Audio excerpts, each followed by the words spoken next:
cherche à trouver ma place. Moi qui vis dans les recoins d'un monde de miniature. Sans qu'on me voie, je dérobe sans laisser de traces. Si petite mais je veux vivre une grande aventure. Chapardeur fait le tour du monde. Des géants bien plus grands que moi. Jusqu'à Padar. Par à l'aventure vagabonde. Chapardeur, ce monde est à toi.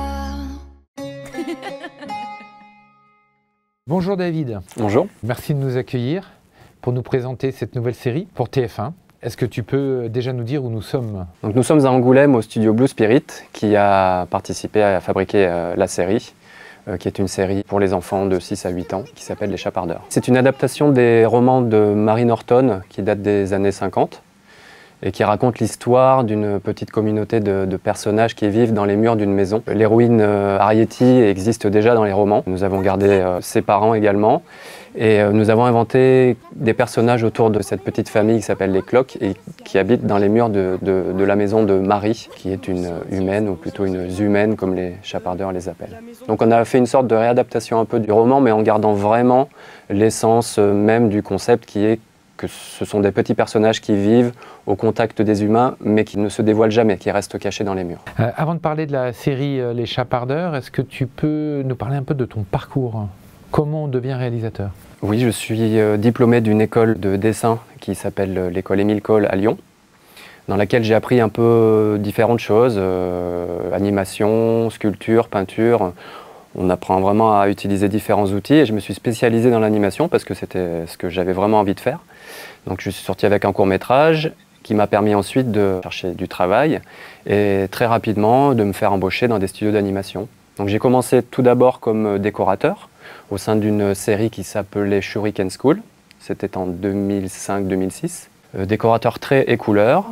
Et après, de fil en aiguille, de rencontre en rencontre comme ça, j'ai pu changer de studio, aller sur différentes productions et m'essayer à d'autres choses comme l'animation traditionnelle. J'ai essayé pas mal de logiciels différents. Je me suis essayé au compositing, au montage. Et petit à petit, je me suis dirigé plus vers la mise en scène et vers le storyboard parce que c'est ce qui me parlait le plus.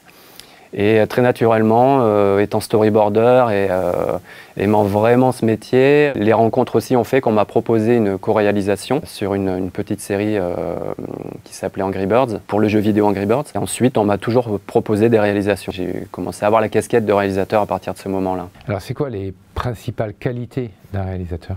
Je dirais que les principales qualités sont d'être à l'écoute des équipes, de discuter la communication avec les superviseurs, d'échanger en permanence, d'être le plus clair et le plus précis dans les attentes. Je dirais que le réalisateur est un peu le chef d'orchestre. Il est là pour donner une direction, pour essayer de faire sortir le maximum et le meilleur de chacun. Le métier est vraiment super enrichissant parce qu'on touche à tous les domaines et ça nécessite aussi de connaître un minimum chaque étape, parce que c'est quand même, les productions sont assez longues, donc on rencontre beaucoup d'étapes. Donc c'est important de connaître un peu son sujet à chaque nouveau poste, que ce soit en mise en scène, au storyboard, pour parler avec un musicien, pour parler avec un décorateur, avec un animateur. C'est important de connaître un peu le métier pour être le plus juste aussi dans nos retours.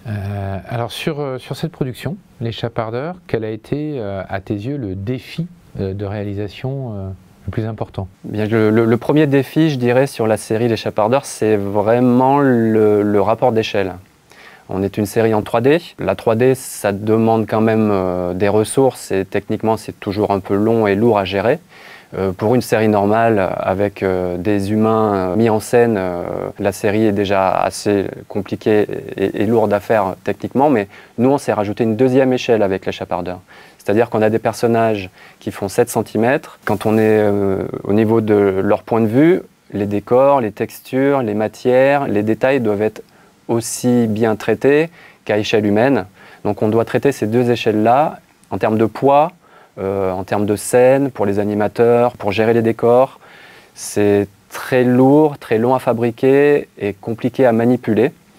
Mais c'est un challenge que le studio a réussi à relever et ça n'a pas été simple, mais justement, on peut s'enorgueillir de ça puisque le résultat est là.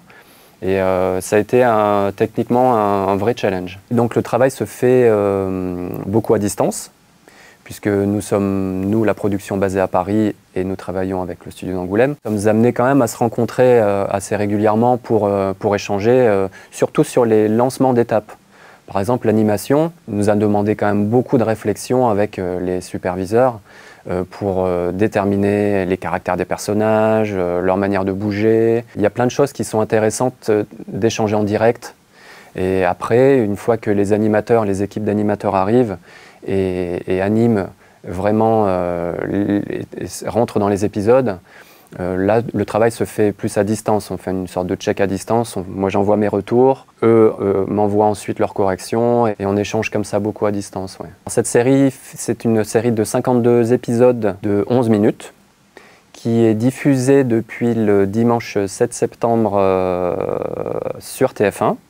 Et donc, on peut la voir tous les dimanches à 8h45 sur cette même chaîne.